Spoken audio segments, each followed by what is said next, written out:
26 मई को 25 मई को नरेंद्र मोदी का सभा काराकाट में हुआ था। राजनाथ सिंह पहुंचे थे, बड़े बड़े लीडर्स पहुंचे थे। उसके 24 घंटे पहले मतलब 24 तारीख को पवन सिंह को पार्टी से निष्कासित सम्राट चौधरी का भारतीय जनता पार्टी का सुपड़ा साफ हुआ तो उसके पीछे इकलौता कारण बने थे पवन सिंह। राजपूत वर्सेस कुशवाहा हुआ था, अगर आपको याद होगा। सिंह भारतीय जनता पार्टी में अगर वापस आते हैं तो ये खबर नहीं है, खबर ये है कि अगर उनकी एंट्री भारतीय जनता पार्टी में होती है तो ये आप मानकर चलिए कि फिर उपेंद्र कुशवाहा जो है वो नाराज हो जाएंगे। देखिए, उपेंद्र कुशवाहा को भारतीय जनता पार्टी बिहार के विधानसभा चुनाव का आगाज हो चुका है। मतलब तमाम जो प्रत्याशी हैं जो चुनाव लड़ना चाह रहे हैं, वैसे नेता, अभिनेता, कलाकार जो चुनावी मैदान में उतरना चाह रहे हैं, उन्होंने अपनी कमर कस ली है। हम इस वीडियो में दोस्तों बात करेंगे पवन सिंह का। पवन सिंह काराकाट लोकसभा, आपको याद होगा पूरा प्रकरण। शाहबाद से अगर भारतीय जनता पार्टी का सुपड़ा साफ हुआ तो उसके पीछे इकलौता कारण बने थे पवन सिंह। राजपूत वर्सेस कुशवाहा हुआ था, अगर आपको याद होगा प्रकरण। कुशवाहा जाति ने खुलकर राष्ट्रीय जनता दल का साथ दे दिया। हालांकि उसके पीछे एक कारण यह भी था कि लालू प्रसाद यादव ने कुशवाहा जाति को तवज्जो भी दिया, लेकिन उपेंद्र कुशवाहा के खिलाफ जो पवन सिंह उतरे, राजपूत लॉबी एकजुट हो गया और इसका रिपरकशन हुआ। इसका परिणाम ऐसा आया कि जो कुशवाहा जाति था उसने ना बक्सर में बीजेपी को वोट किया, ना पाटलिपुत्र में किया, ना सासाराम में किया, ना औरंगाबाद में किया। औरंगाबाद में भी आपको याद होगा अभय कुशवाहा वर्सेस सुशील सिंह हो गया था। तो पवन सिंह ने मतलब खेल बिगाड़ दिया। अब समझिए कि इस विधानसभा चुनाव से क्या खबर है। देखिए, ज्योति सिंह पवन सिंह की जो पत्नी है वो खुलेआम कह रही है कि वो चुनाव लड़ेंगी और लड़ेंगी तो पवन सिंह के खिलाफ ही लड़ेंगी।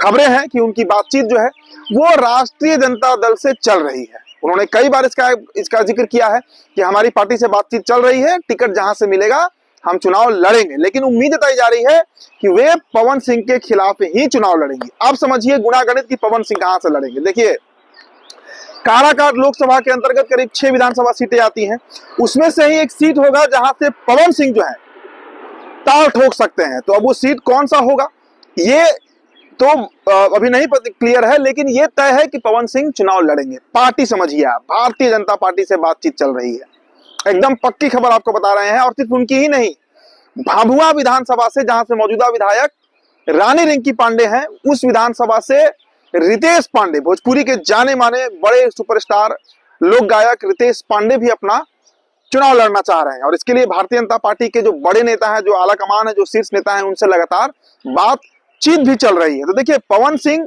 की एंट्री भारतीय जनता पार्टी में होगी ये बड़ी खबर नहीं है। पूर्व में भी वो बीजेपी के लीडर रहे हैं, मतलब नेता रहे हैं, कार्यकर्ता रहे हैं।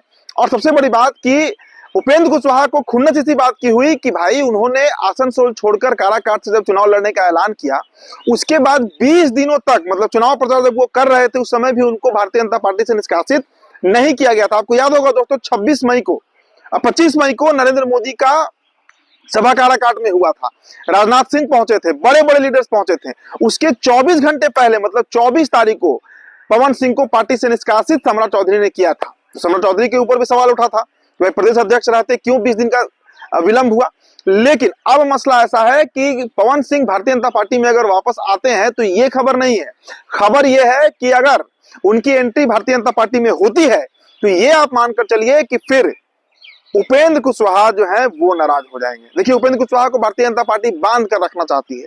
उनको लोकसभा चुनाव हारने के बावजूद राज्यसभा भेजा गया, राष्ट्रीय लोक मोर्चा की तरफ से उन्हें नॉमिनेट कराया गया और मनन मिश्रा के साथ, जो 2 सीटें थी राज्यसभा की, मनन मिश्रा के साथ उपेंद्र कुशवाहा को भेजा गया।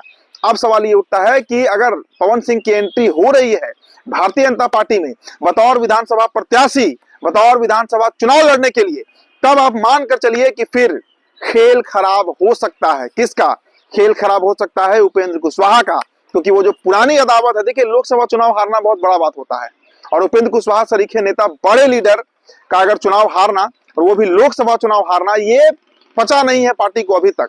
अभी तक अगर आप राष्ट्रीय लोक मोर्चा के किसी नेता से मिलिएगा तो पवन सिंह को लेकर एक मतलब विरोधाभास कहिए, एक गुस्सा कहिए, वो दिखता है। तो ऐसे में अगर उपेंद्र कुशवाहा की पार्टी एक्सेप्ट नहीं करती है पवन सिंह को, तो क्या उपेंद्र कुशवाहा एक बार फिर से पलटी मारेंगे?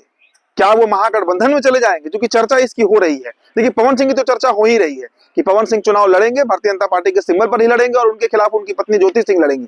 लेकिन अगर खेल किसी का खराब होगा तो वो उपेंद्र कुशवाहा का खेल खराब होगा, क्योंकि सीट शेयरिंग का भी मसला है। वहां पर भी उपेंद्र कुशवाहा की पार्टी ने स्पष्ट कर दिया है, उपेंद्र कुशवाहा ने स्पष्ट किया है कि लोकसभा वाला फॉर्मूला नहीं चलेगा कि एक सीट देकर, और भारतीय जनता पार्टी ने हमें सेट कर दिया था, इस बार हमें मन मुताबिक सीटें चाहिए विधानसभा की। इस पर भी बीजेपी तैयार नहीं है। तो भले ही स्थितियां अभी आपको सामान्य लग रही होंगी, लेकिन जैसे जैसे चुनाव नजदीक आएगा और जिस दिन पवन सिंह बीजेपी ज्वाइन करेंगे उसके बाद बवाल मचना तय है। तो देखिए क्या होता है। फिलहाल इस रिपोर्ट में इतना ही। बहुत बहुत शुक्रिया।